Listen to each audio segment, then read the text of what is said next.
Hey everyone, welcome back to Contest Prep University. I'm Joe Klemczewski with Adam Atkinson, episode 2 in our series on scoring. And we have I want to say Steve Kornacki here at the whiteboard. It's like election time, but we're not going to tabulate votes quite yet. We're going to jump right into the call out. So in episode 1, we went over the comparisons. You're on stage. The judges are getting a feel for who's there, what everybody looks like. And now it's time for the head judge to decide your initial fate, who's going to be in that first call out, that second call out, etc. So from maybe the perspective of the judging panel, Adam, how are they determining those calls, and what should you think as a competitor?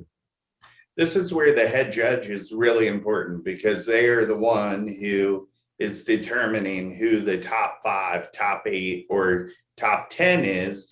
They could call out anywhere from 5 to 8 to 10 people in the first call out, maybe even more in a really competitive class. One thing you have to remember is your number. They're going to call you out by your number. It's really important to listen here. And a lot of people don't know this, but typically they call from lowest number to highest number. So if my number is 177 and they call number 178, there's a really good chance I'm not going to get my call out because my number got skipped. So they do it collectively in order. I don't think a lot of people realize that. There are times in difficult decisions, you'll see them go back to the lower numbers and maybe grab a person or two, but not too often. But this is the only time that everyone is on stage. You guys will be lined up on these beautiful diagonal lines I drew here. And you'll then approach, the expediter will direct you in exactly what spot on stage they want you in. Now, is this a solo decision by the head judge, or do you see some whispering or judges kind of directing, like maybe we need to pull this person up? There is some influence. You'll notice, like specifically Tyler and Sandy talking a lot. And I think there's some debates sometimes where they're like, we think this person, typically, even though like Sandy might have the mic, Tyler is a head judge in essence as well. So he will have some influence on what Sandy picks. Maybe even Bill, who sits on the right of them. I'll see them chit-chatting some too. These people have a hell of a hard job, and they are trying their best to make this as fair as possible.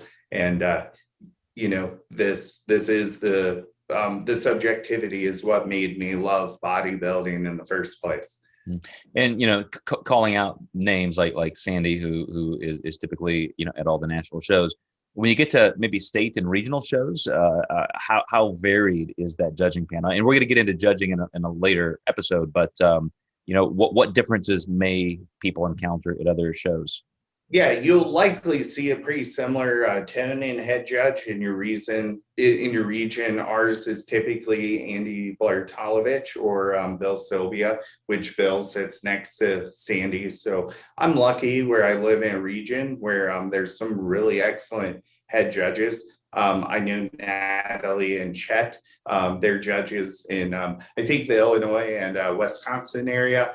And then another one that I really like is Joe Puskla. He's usually head judge in like the Florida areas. And he usually sits pretty high up on the national panels as well. So, different areas for regional shows, you are going to get different head judges. However, if you choose like a Spectrum Fitness production, their motto is to always have head judge Sandy at their shows.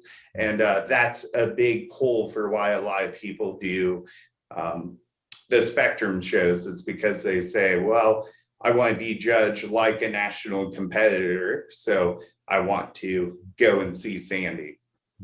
So everybody's brought out initially for comparisons in their flights, then everybody's off stage.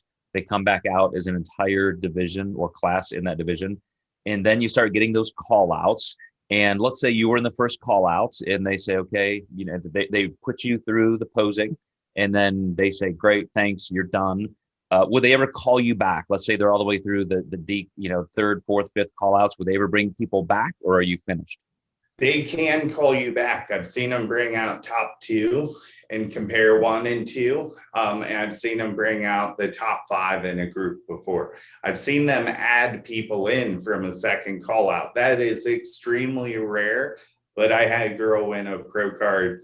They brought her in back into first call out from second call out, and they realized they made a mistake. They mixed her up with another girl. Ironically, they had the same name and they were only 1 number apart. So I think that was the reason. Okay. So you're not done until your entire class is done. Don't check out and head for lunch quite yet. All right, guys, in the next episode, we're going to start covering now what happens when you're actually being judged. So stay tuned. We'll see you next time in Contest Prep University.